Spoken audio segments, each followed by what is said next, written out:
Both Sandy and I have recently returned from separate trips to the same island paradise. Our trips were vastly different. Sandy was on a romantic and adventurous getaway with her husband, and I was on a research and relaxed trip for work. Poor me, right? Work in paradise. Oh, so sorry for you. It's a tough job, but somebody's got to do it. Together, we brought back the beauty and wonder to share that is the island of Barbados. All right, here we go. I'm Sandy Barnes, and I'm with Wendy Armstrong. And today on 3D TravelCast, we'll be talking the food, the fun, the activities, and even the history of Barbados and the Bajan culture. And so first, I guess we'll talk a little bit about the history because I kind of want to set the scene, I guess, for what we both experienced. So it's always been inhabited by its indigenous peoples, which are the Arawaks, I think I'm saying it right, and the Carib Indians, not really Indians. We know how that goes now. But in the 16th century, Europeans started coming to colonize the island of Barbados. It started with the Spanish and the Portuguese. And this was something I had to look up today because I was really curious about where the name came from. Spanish named it Barbados because there is a fig tree that looks like it has a beard. And so Barbados, I guess, in the somewhere in the Spanish language, beard is something similar to Barbados, which is really I thought that was interesting. Yeah, that is interesting. So they were colonized by the Europeans since the 16th century until the slave revolt in the early 1800s. And I want to mention Busa. I think I'm saying his name right. He was a very famous slave that started the 1816 revolt. And he was a freedom fighter. He is kind of a national hero. Remember on one of the tours we went on, there is this roundabout, a traffic circle, and right in the middle is this beautiful statue of this man. It is so tall. It's this beautiful darkened bronze, and his arms are outstretched, and he's got chains broken coming from each of his hands that are out there. And so I thought that was just fascinating and beautiful. So he is a national hero, freedom fighter. But even through all of that, they still stayed a British colony until 1966. And then just recently, they changed from what type of government they had. In 2001, they became a republic. I remember one of our drivers was actually couldn't figure out why in the world they were doing that now. Like everything was running fine, and then let's just change up our whole government. So there was kind of some controversy there regarding changing between the two. But they're now a republic, so that's pretty interesting. Yeah, that is. I mean, that's extremely recent. So it was. So we went in October of 2002. So it was still only a year or so old when we were there, and it was still big talk. We were going from our resort, and we were in the Bridgetown area, and so that's where a lot of the government buildings and things were. So it's big talk. Yeah, I can imagine. It's a big really change. It is. It is definitely. But that's just a very, very brief history of the island of Barbados. There's so much that I didn't talk about. And I know, Wendy, some of your interesting facts are going to kind of lead back to some of that stuff, which is going to be really fun. Yeah. So we wanted to also talk about some fun facts about the island. So if you're going to visit the island, you need to know, number one, where it is, how it's laid out, what kinds of things you're going to see, what kind of things you're going to do. And it is an island in the Lesser Antilles of the West Indies. So it is also the easternmost of all the Caribbean islands, which means when you're standing there and when you go to the eastern side of it, the Bathsheba type area, that's like the northeastern side. If you look to the east, the only thing you're going to hit if you start traveling is Africa. There is nothing in between. And I was so fascinated by that. I don't know why. That is so interesting. Isn't that cool? Yeah. I don't know why I was so interested in the fact that we could just jump on a boat and keep going, and the only thing you're going to hit is the western coast of Africa. I loved that. Yeah, I do too. Thought that was fun. And did you know that they are, so just like Louisiana, both Wendy and I are from Louisiana, so we're used to the term parishes because we have a very strong Catholic heritage here in Louisiana. Well, so do they, even though now their island is a huge mishmash of cultures and religions, they are still, their divisions instead of counties or states or anything like that, they are parishes. Yeah, I love that because I love being the only state with parishes in the United States. So I just I love love that the Barbados uniqueness. is parishes. Yeah, It exactly. is. Did you notice some of their names, Wendy, of the parishes? No, I did not. Well, they have Saint Andrew is one. There is Saint John. There is Saint, oh goodness, I'm trying to think of some of the female saints, and now I'm blanking on all. But there are a lot of them are named from Catholic saints, which I thought was pretty cool too. Yeah, that's great. I enjoyed that. Yeah, so they are parishes, and in one of the northernmost parishes, they have the oldest, or at least they say it's the oldest, rum distillery. They also claim that it is the birthplace of rum. And so they will fight with some of the other Caribbean islands, I'm sure, just like we fight about the origins of Mardi Gras here in Louisiana and in Mobile. They are some of the oldest rum distilleries, and the very, very oldest still operating one is Mount Gay Distillery, and it was founded in 1703. And you can take all this stuff home as souvenirs, which we did. We've got several bottles in our cabinets, and we brought some home as souvenirs for friends and stuff. So that's so funny. Like I wonder what Jamaica would say. Ooh. You know, I would love to hear the conversation between the two to see if Jamaica thinks, Yeah. because I know they have lots of old distilleries there, and even the Bahamas have rum distilleries.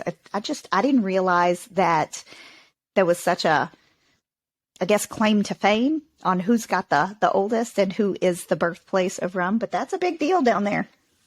Now, do you drink rum?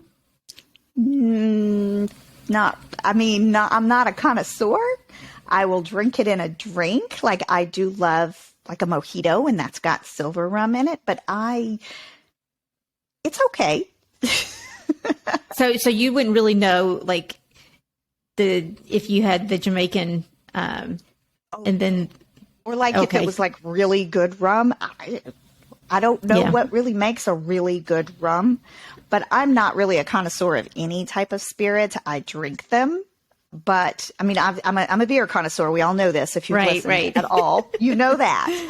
But as far as spirits, I know it's tasty when I have something with it in it, but I don't know if that's more about the rum or the mixer. Yeah. I don't know. I really don't know. It's so funny. But no, I like that question, Wendy. I just wish I could answer it a little bit better. Okay. Yeah. But they have all kinds of specialty blends and specialty casks of it and whatever else rum drinkers like. Yeah. I wish I knew more.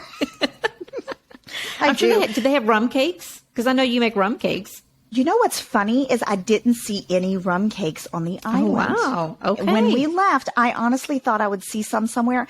The only rum cakes I saw, and you kind of find these everywhere because it's kind of a commercial one, is those Tortuga ones that come in the hexagon box. But those are everywhere. I don't know where they are made.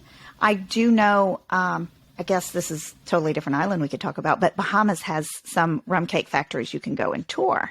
I know we did that in Nassau, which was really fascinating. I didn't see anything of the sort in Barbados. Okay. All right. Might not be a delicacy there. I don't know. Yeah, maybe not. But something that is a delicacy there and they're very proud of is their black-bellied goats that they have there, that they're actually trying to hybridize, if that's a word, with another island, because it's a huge thing for the island. So sugar, they became the largest producer of sugar in the 1700s. I think it was by 1620. They were the largest producer of sugar anywhere. So obviously rum, but goats are another, and goat meat. Apparently this is like the best goat meat you can get, these black-bellied Barbadian goats. Okay. I did not know, but apparently it is. And if you travel the island at all, they're so cute. They're everywhere. You can see them all over the place across the landscape. And I love that there's mountainous regions of Barbados. So as you're traveling through and you look, it's spotted with these little goats all over the place. Aww. It's really adorable. I love it. I enjoyed that. But I want to mention something. I have used the word Bajan a couple of times, and I want to clarify. Bajan is like a local word for Barbadian. Someone who is from Barbados is Barbadian, or in their language or in the way they would speak about it, it's Bajan, the Bajan culture, cuisine. That's how they would call it. Okay. Now, would they speak to you in their native language? Because what I thought was really interesting was when they would speak in their native language, it's English, but it's a really fast English, so you couldn't really understand what they were saying, but I knew it was English. I don't think I heard it as much as you did. I think I heard a little snippet, but you came home with a story about listening to even more of it. I don't think I heard as much as you did. Yeah, it was really interesting because one of the staff at Sandals said, okay, I'm going to talk in our native language now, and you tell me if you can understand what I'm saying. Yes, and so she talked, and I knew it wasn't a different language, but I just couldn't understand what she was saying. And she said that what they do is they'll leave out words and they speak really quickly. And that's so funny. Like, okay, well, and of course you add in the slight accent that they have, which is a beautiful accent. Yes. But I wonder, I guess it's because they were a British colony for so long. Just as recently as 1966, they were still a British colony. Right. But they also have some Portuguese and some Spanish ancestry way back when. So it's interesting to me that the English language could be so unrecognizable. I know.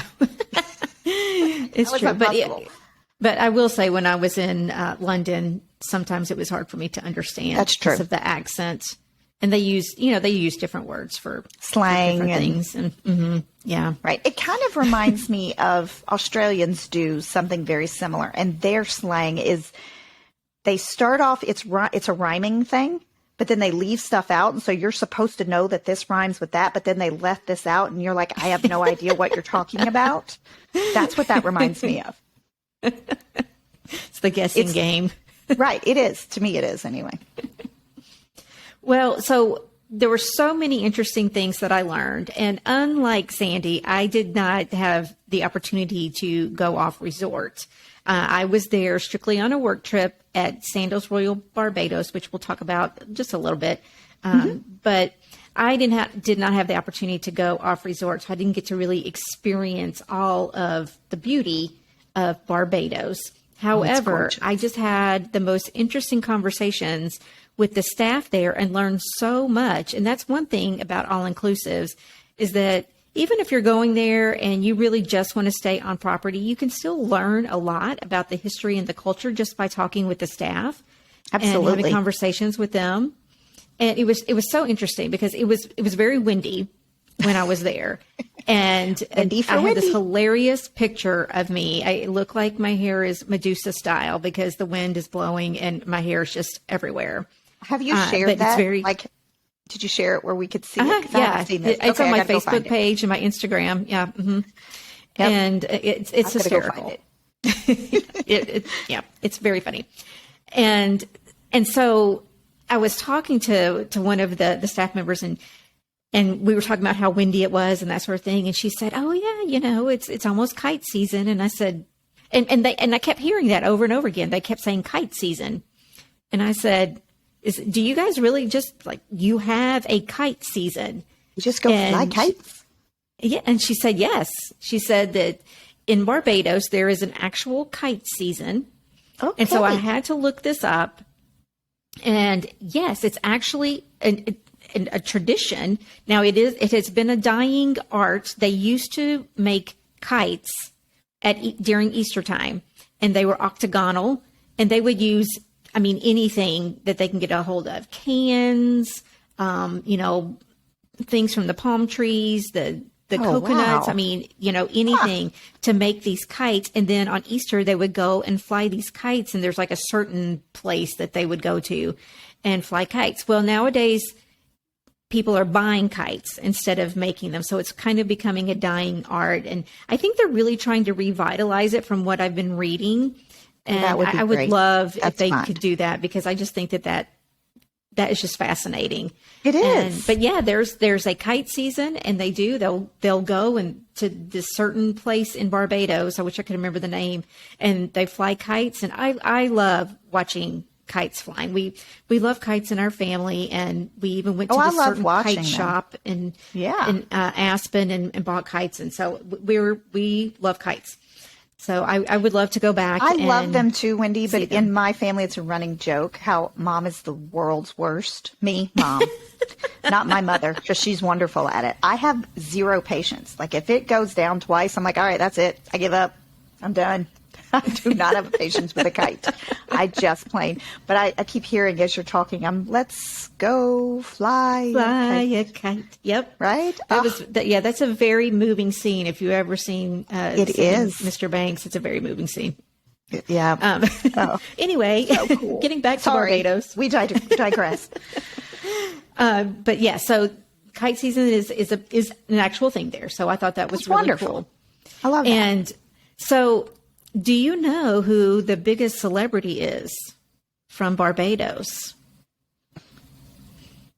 I do not. I'm going to pause. I do not, but. Okay, so let me just say, she just sang at the Super Bowl. So it is Rihanna. Okay. And I was talking to the staff and asking, is it a big deal when she comes home and that sort of thing? They said, no, this is her home. And so she just comes and lives her life and nobody really bothers her because it's Good her home. For them. I know, right? I'm like, I'm sure our celebrities would absolutely love that. Yeah, they would, because we do have some local celebrities from the area. Like, for instance, Britney Springs. Hello, Britney Spears. She's from not far from where I live. And I can remember when she would, not so much anymore, but when she was very popular, it is a huge deal. And all of the people just want to flock. And how miserable must that be? And great for Rihanna that she doesn't have to deal with that. Yeah. Yeah. I mean, they're so proud of her, but they leave her alone because they know that she's coming home and she just wants to a huge rest and name relax. Worldwide. That's amazing that she gets that that break from the celebrity. Yeah. Do you know that she's actually number one in, oh gosh, I don't know, in the income. Like she is the biggest celebrity because she has all of these streams of income. She has her makeup, her lingerie. I've got some music. of her makeup. I like her makeup. I am wearing a bit of her makeup right now. Oh, there we go. I am. Commercial for Rihanna. There's my little plug. Was it Fenty? I think Fenty is the name of her brand. I have no some idea on right now.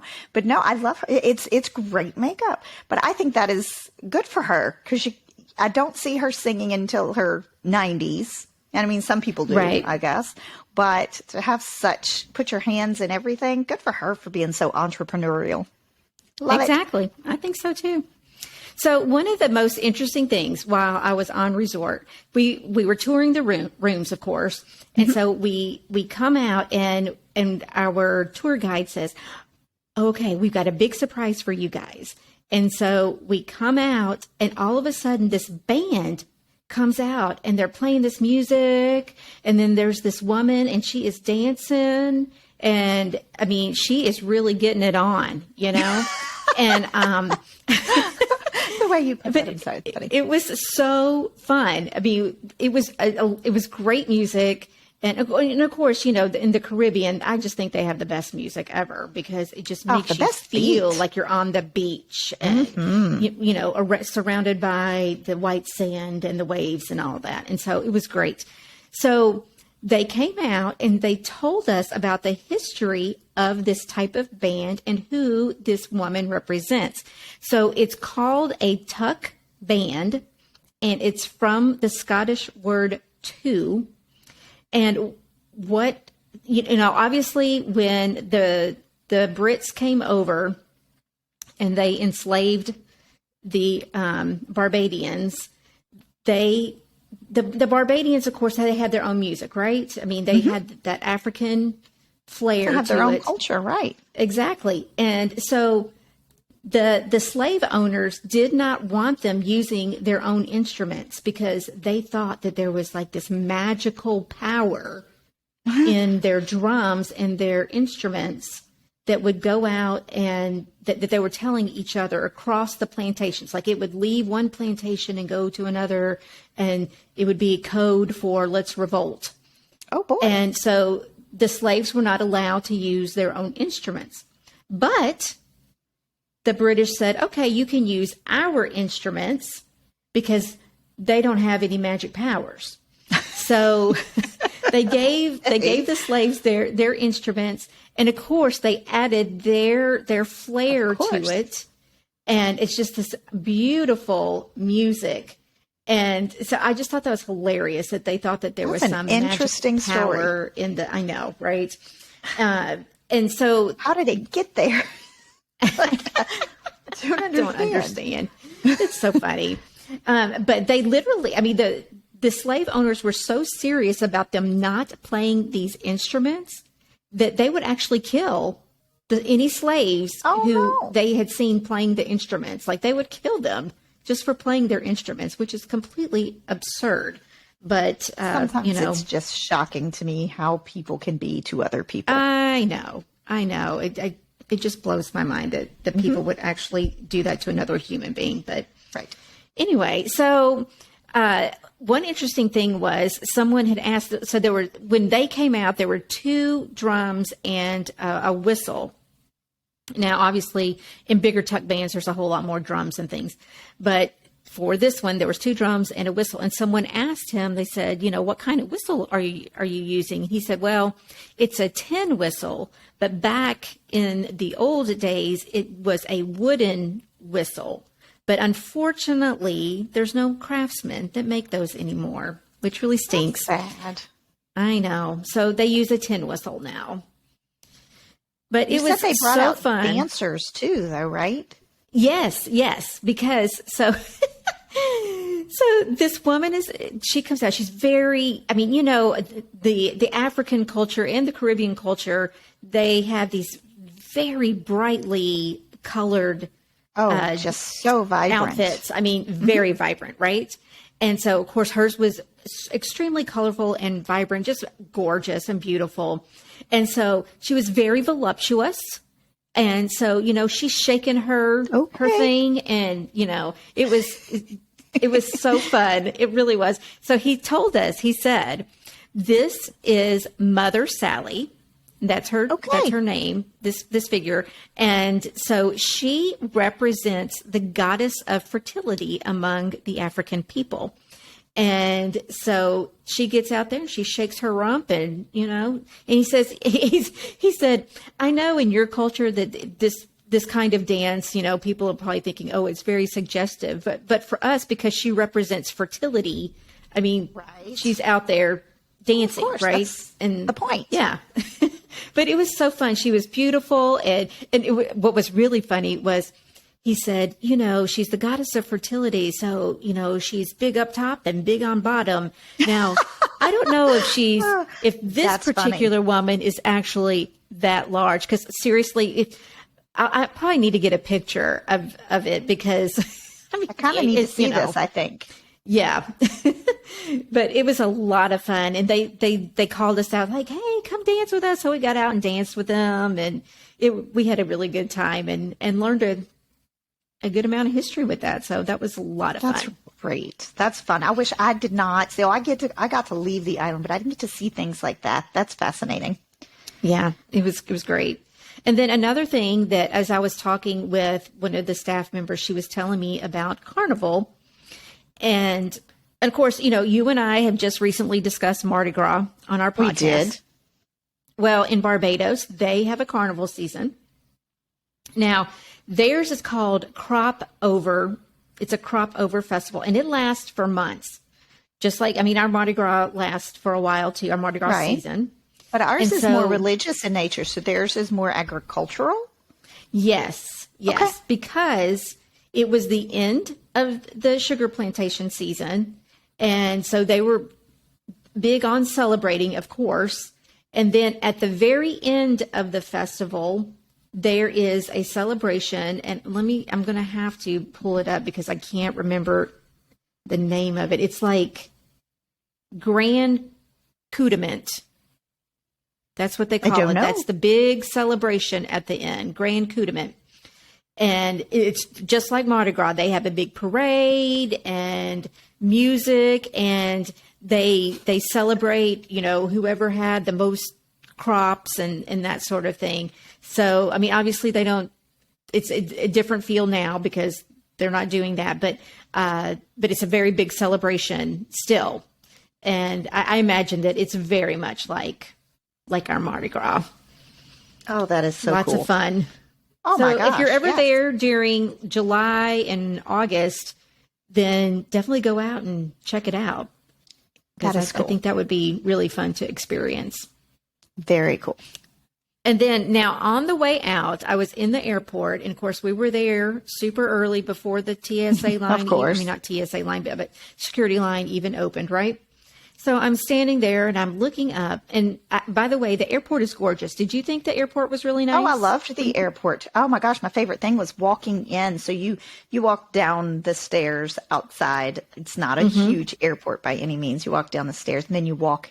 You don't walk just into the airport straight from the plane, and you're indoors the whole time. Walking in there, and you've got those big white columns that are all beautifully decorated, and then it opens up. There was a band and dancers, and they're beautiful. It was just wonderful. I have a video of walking through those doors because it was so pretty. Yeah, it was really nice. And so as we were sitting out, I was looking around and I saw this house and I said, oh, I bet there's something historical about this house. And Wendy's so got to I went over and decided to go read it because I wanted to find out why this house was being shown at the airport. And sure enough, it's called a chattel house. And obviously when there were slaves, they didn't own the land, right? Right. And so they made their homes movable. So if they had a dispute with their owner, that they could just pick up their house and move it to the next place. Well, that's smart. Yes. So this house that sits up on blocks, and it's made out of wood. Some of them don't even have nails in them. I don't know how that works, but apparently that's a feat of engineering in itself. Exactly. Okay, so you were there, Sandy, for a nice romantic getaway while I was there for work. So we both were at the same place, though, right? We were. And I think it served both purposes very well. Yeah, absolutely. Yes. So we both were at Sandals Royal Barbados. And what's so interesting about this particular resort is that you have Sandals Royal Barbados and Sandals Barbados right next to each other. In fact, you don't even know when you're going from one to the other. I mean, you don't literally how close they are. You don't. I know my room was on the royal side. We were in a swim up and spent so much of our time in our and it was a swim up with lots of other rooms around, but nobody ever really partook. Partook? Is that a word? Hope so. Partook in that. So it felt like we had our own little private pool. And then when we would go to walk toward the Barbados side, which is where most of our favorite restaurants were because of that restaurant area that felt like almost a gallery of restaurants. You look in one direction and it's the pub and you can go have fish and chips. You look in another and there is the Indian restaurant which by the way, if you like spice, tell them you like it and they will spice up your curry. If you don't, tell them and they'll make it more mild. I didn't realize they would tailor it so well to you. And then of course you had the soy was there and kimonos was there. And so it was just wonderful gallery of restaurants, I'm going to call it. And right in the middle was the little hut bar. And so you go put your name on the list, you sit at the hut bar and have your drink, and then they come and find you whenever your table was ready. That was one of my favorite things. Yeah. We stayed on the Royal Barbados side as well. But one of my favorite things, and this was specifically just because we were there for work, so this isn't normal, but they brought us for lunch, and so each course was from a different restaurant because they knew we only were there 2 days, so there was no way we were going to be able to experience every restaurant. Right. So for each course, they would bring from a different restaurant, and the chef would come out and tell us about the dish and about their restaurant. That's awesome. I mean, it was incredible. Absolutely incredible. But yeah, I mean, it was, I love the resort and just the beauty. It's so of beautiful. Looking out on that water. That water is gorgeous. The blues. Oh, and you've got the sky bar and the rooftop pool. And all of that. So It's just I beautiful. found that one on our last day, unfortunately. And there's that little Paris cafe up there with the best waffles ever. Yep. We did not go exploring in that direction till the very last day. And so I missed out so much on the Sky Bar and those two pools there that are, I mean, just you look out over the glass rail and it is just the most beautiful view. Absolutely. I loved that. But I thought, you know what I thought was great was its location. This is also pretty unique for a Sandals, is the fact that you can walk to the nightlife outside of the resort. It's in the St. Lawrence Gap area. And so it is so cool to walk over, and there is this strip of restaurants and bars, and it's a lot of nightlife. And so I'd equate it to like a Beale Street type thing in, is it Memphis? Am I right? Memphis. And then, or maybe Bourbon Street, but a little bit cleaner and classier than Bourbon Street in New Orleans. And it was just, it was such a cool little area, and it is just right around the corner. But when you're on resort, you don't feel like you're in town. I saw no town. I just saw lush tropical greenery in the inside of the resort and beautiful white sand beaches on the perimeter of the resort. That's all I saw. Now, I will say where I stayed, I could see the neighborhoods. Like I was surrounded by the neighborhoods where I was. Out the front. Which can be kind of cool. Yeah. Oh, yeah. It was really neat because out the front, there were homes that were there. And then from my balcony, there was another, like across the little road, there was another house there. Okay. So, I mean, it was kind of cool because you get to see. Yeah, you get to see people living and doing their daily things. And so, yeah, you can either be in a section where you really don't see it, or you can be in a section where you do. So it was great. And ours had to, it seemed very private for us. And because I was there with my husband, and it was kind of, it was a romance and adventure trip, and it really was perfect. So when we were in our room, it felt so private, and we were out right there in that area. It was private. Obviously, we could go find the nightlife. You know what we didn't talk about is Lover's Lane, is the bowling alley. The bowling alley. Yes. Oh, it's so much fun. It's 3 lanes, but they're really long. So if you go to these resorts, bring socks, please. Bring socks. You have to have and socks. don't expect it to be like a real bowling alley. No. It's not like these lanes are oiled or anything. No. But it's the only Sandals with a bowling alley, and it's the only bowling alley in all of Barbados. See, that I didn't know. I knew it was the only Sandals with one, but I did not know Barbados didn't have any others. That's what I was told. So cool. Yeah. That is really cool. But, it's a great resort, or they are great resorts. I personally preferred the Royal side. Yes, me too. Nothing wrong with the regular Barbados side. It's beautiful as well. Yeah. I mean, and to be able to have all of those restaurants. Oh, it's a ton. Yes, a ton. And you really have to explore them in depth and really walk around and find things, because even 2 or 3 days in, we thought we'd seen all of the restaurants and all of the offerings. Was like, well, nope, we missed this one. The Italian one's a little set off to the side. Great carbonara, by the way. So good. But it was, we had such a fabulous time there. Yeah, we did too. But if you decide to visit, I highly recommend leaving the resort if possible, or staying. We can find other resorts for you, but there is so much to see and do. We did a circle tour of the island and found out that I did not know that apparently Barbados is a surfing mecca. Who knew? Wow.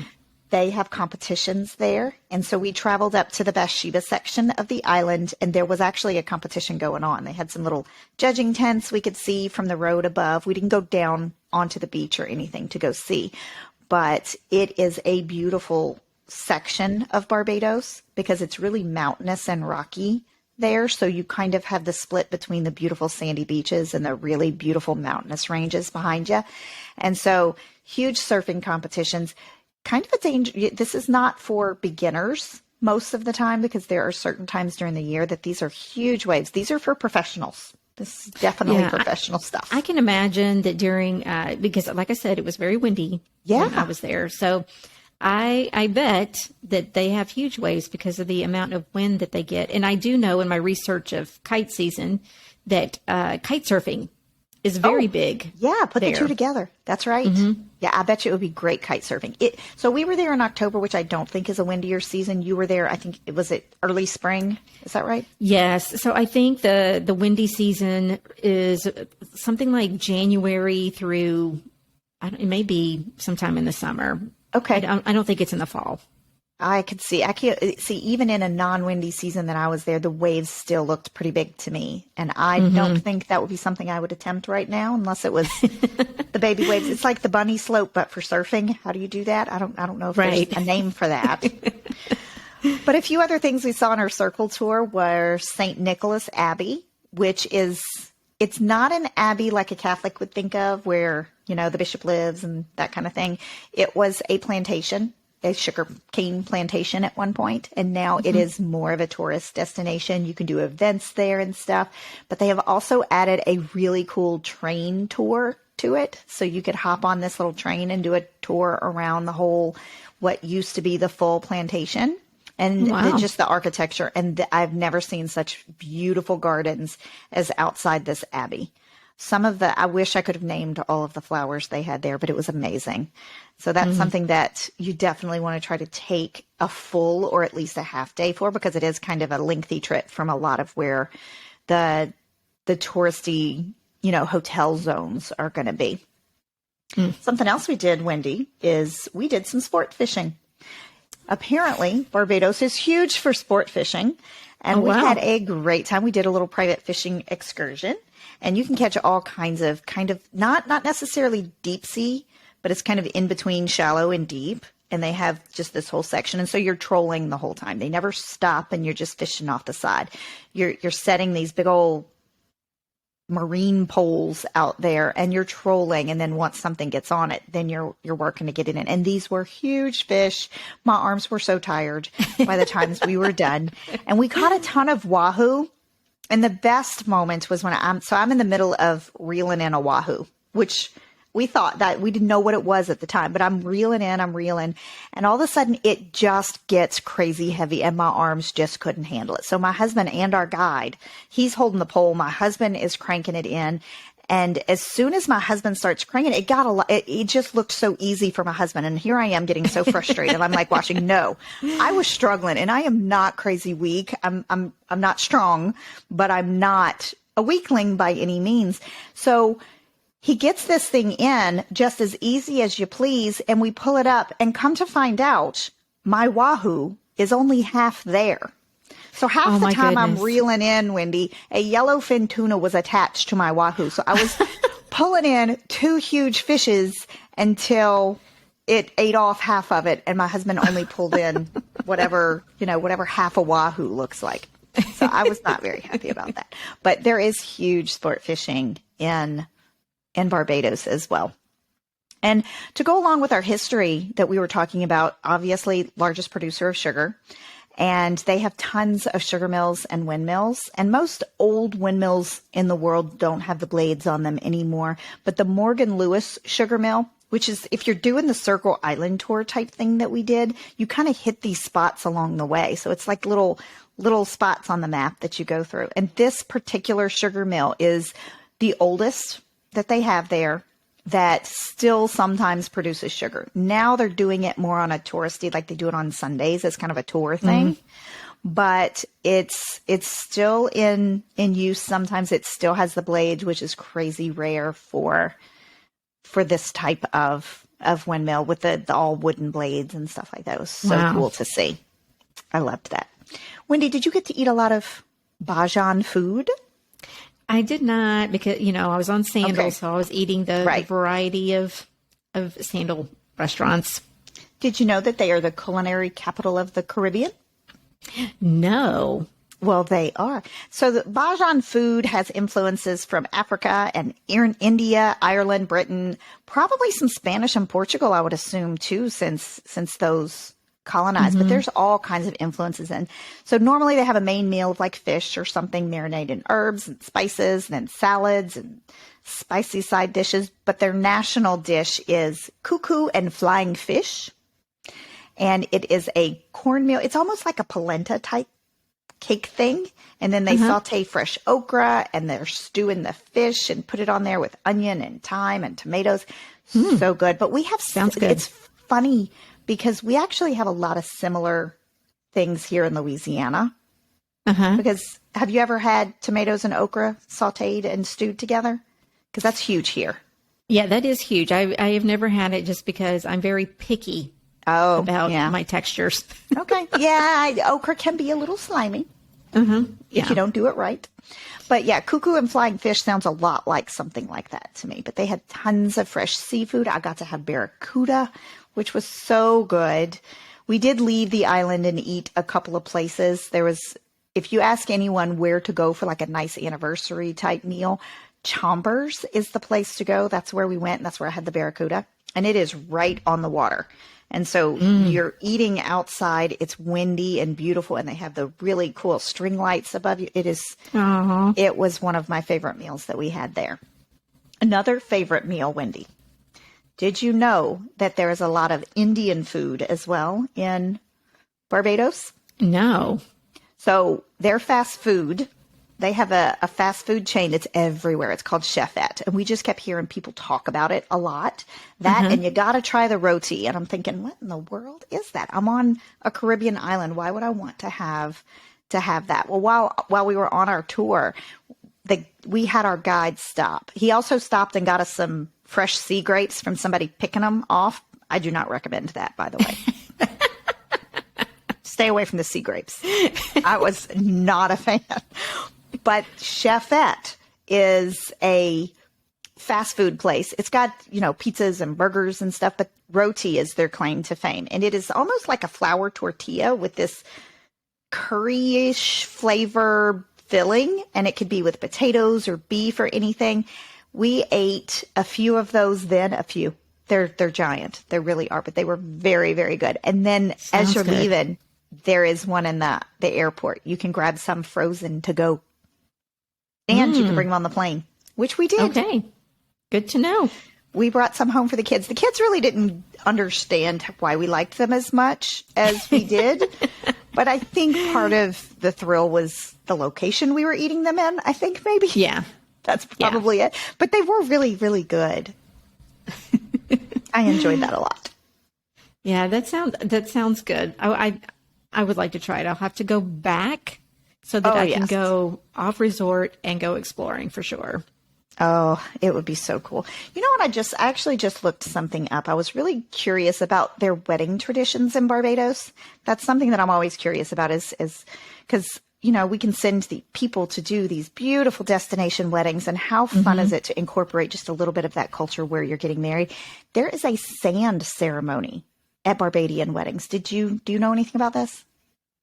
No, but sand ceremonies were pretty popular in America a few years ago. Were they? Incorporating, yes. Mm-hmm. I didn't know that. Where you take each of the cups, one part of the couple or somebody from each of the family, you get whatever your source of sand is. It could be colored, it could be not, and you're combining it. How fun would it be to have each of, a family color and just combine it in some beautiful way, cap it, and what a pretty little centerpiece you could have. Right. You could have it forever.